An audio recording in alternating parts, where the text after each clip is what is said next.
오늘 우리 주신 하나님 말씀은 예레미야 6장 13절에서 14절입니다. 구약성경 예레미야 6장 13절에서 14절 1060페이지에 있습니다. 우리 함께 같이 읽겠습니다. 시작. 이는 그들이 가장 작은 자로부터 큰 자까지 다 탐욕을 부리며 선지자로부터 제사장까지 다 거짓을 행함이라. 그들이 내 백성의 상처를 가볍게 여기면서 말하기를 평강하다 평강하다 하나 평강이 없도다. 아멘. 오늘 새벽에 예배하신 하나님의 은혜가 우리 성도님들께 함께 하시기를 예수님의 이름으로 축복합니다. 아멘. 하나님은 참 이스라엘 백성 정말 사랑하셨습니다. 그리고 정말 아끼셨습니다. 특별하게 선택하셨고 참 특별한 은혜를 부어주셨습니다. 그런데 그 이스라엘 백성들이 그 은혜를 너무나 빨리 잊어버렸다는 것이 문제입니다. 2절을 보십시오. 2절에 올라가 보겠습니다. 같이 읽어보겠습니다. 2절 시작. 아름답고 우아한 시온의 딸을 내가 멸절하리니. 아멘. 자, 이 구절은 뭔가 앞뒤가 안 맞아 보이죠. 아름답고 우아한 딸인데 왜 멸절합니까? 이스라엘 백성들이 그 아름답고 우아한 딸의 신분을 스스로 포기했기 때문입니다. 그 딸을 멸절해야만 하는 아버지의 마음이 얼마나 괴로운지를 지금 말씀하고 계시는 겁니다. 있는 겁니다. 그렇게 많은 선지자를 보냈는데도 회개하지 않습니다. 이제는 그 도가 너무나 지나쳐 그 선지자들과 제사장들까지도 타락했다라고 되어 있습니다. 이제는 정말 회복할 가능성이 다 사라져버린 겁니다. 13절을 보십시오. 제가 다시 읽겠습니다. 13절.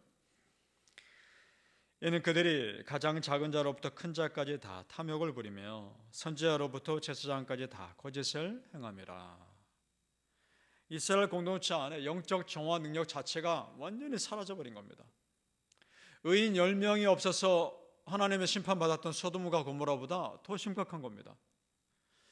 지금 우리 예레미야 5장에서 보았듯이 하나님이 없다, 심판이 임하지 않을 것이다 라고 말했던 사람들이 이제는 뭐라 말하냐면 거짓 평강을 선포합니다. 그것이 14절입니다. 또 보시죠. 14절. 그들이 내 백성의 상처를 가볍게 여기면서 말하기를 평강하다 평강하다 하나 평강이 없도다. 아멘. 자, 하나님의 심판의 메시지에는 회개하지 않고 오히려 거짓 평강을 선포합니다. 그러니까 의사가 환자를 적절하게 치료해 주지는 않고 괜찮습니다, 아프지 않을 겁니다, 나을 겁니다 라고 말만 하는 거랑 똑같은 겁니다. 거짓 선지자들의 영적인 무책임입니다. 성도님들, 하나님의 진정한 평강은 자기의 죄인됨을 회개하고 겸손히 하나님 앞에 무릎 꿇는 자에게 임하는 것입니다. 하나님 앞에 교만하며 회개하지 않은 사람에게 평강이 임하는 것이 아닙니다. 우리 성도님들, 하나님 참 두려워합시다. 우리 하나님은 용서의 하나님이신 동시에 심판의 하나님이십니다. 이것이 바로 우리 크리스천들이 깨어있어야 할 이유입니다. 우리 하나님은 촛대를 옮기시는 분입니다. 믿습니까? 예레미야 6장 6절 말씀 우리 같이 읽어보시죠. 6절 말씀입니다. 시작.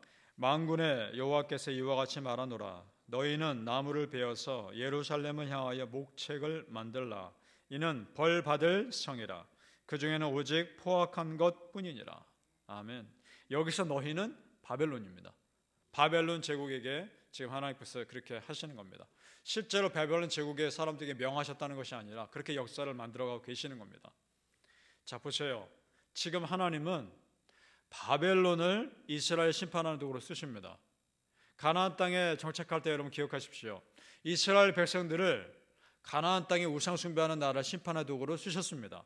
그런데 지금은 바벨론이 우상 숭배하는 이스라엘의 심판의 도구로 쓰십니다. 촛대가 옮겨진 겁니다.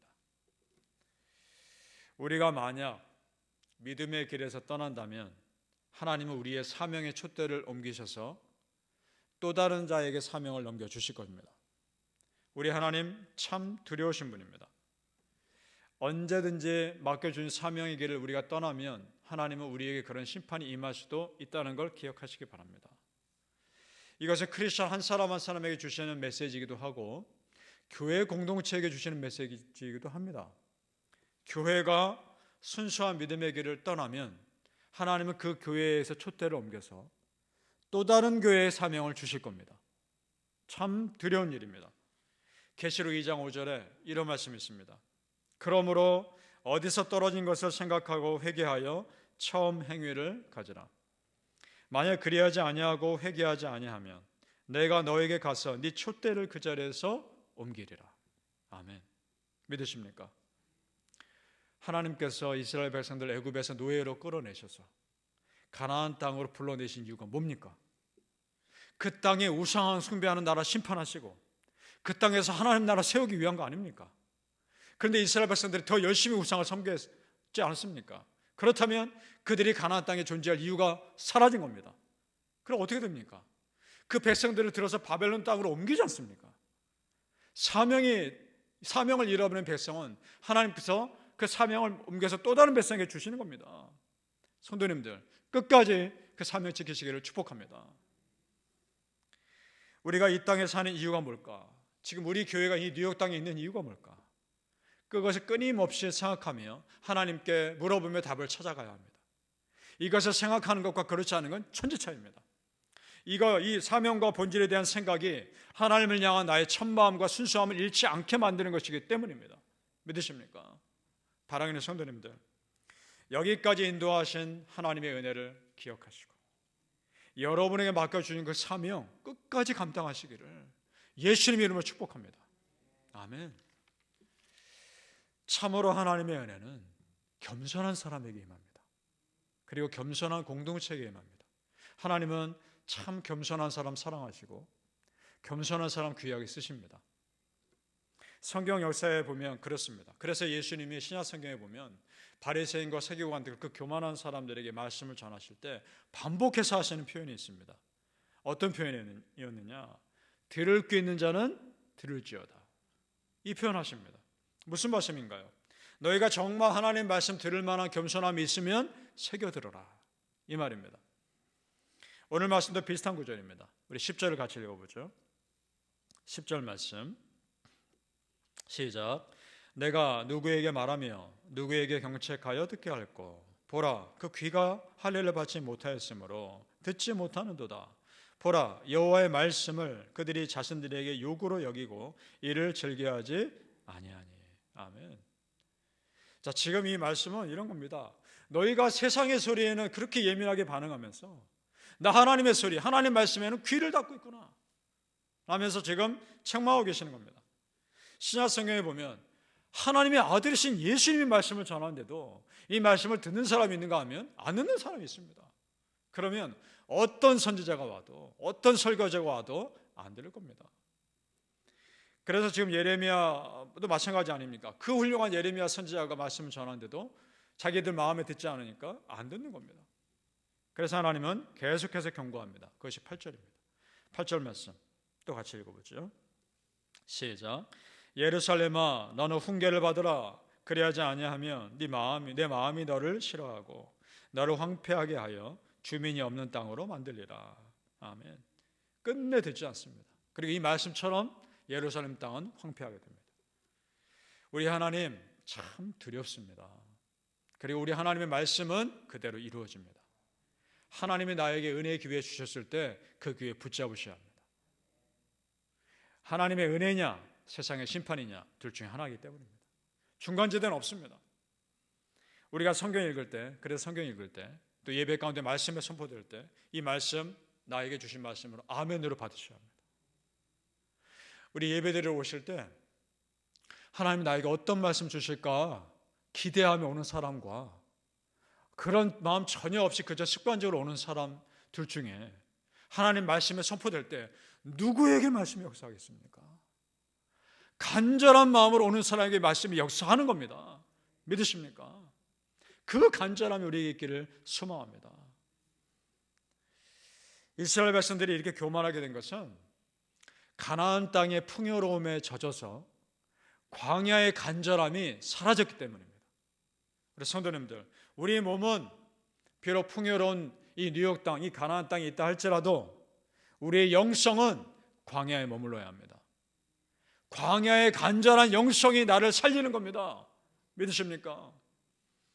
신명기 32장 10절에 이런 말씀이 있습니다. 여호와께서 그를 황무지에서 짐승이 부르짖는 광야에서 만나시고 보호하시며 자기의 눈동자같이 지키셨도다. 아멘. 바라기는 성도님들, 오늘 간절함으로 그 광야의 영성으로 하나님 찾으셔서 끝까지 하나님의 은혜 가운데 간절함을 붙잡는 믿음의 사람 되시기를 예수님의 이름으로 축복합니다. 아멘. 기도하겠습니다. 아버지 하나님, 광야의 영성을 간직하게 하여 주시옵소서. 나에게 간절함이 항상 있게 하여 주옵소서. 가나안 땅의 풍요로움에 젖어서 내 영성이 무뎌지지 않게 하여 주옵소서. 오늘도 간절히 기도합니다. 오늘도 애통함으로 기도합니다. 눈물로 하나님께 부르짖습니다. 아버지 하나님, 우리의 간절한 기도를 들어주시옵소서. 광야의 거친 상황이라 할지라도 그곳에서 간절히 부르짖었을 때 그곳이 천국 같은 충만한 은혜가 머물렀던 것처럼 우리의 삶에도 그런 은혜가 머물게 하여 주시옵소서. 광야의 영성으로 하나님께 기도했을 때 응답받는 은혜를 경험하게 하여 주시옵소서. 감사하며 예수님의 이름으로 기도합나이다. 아멘.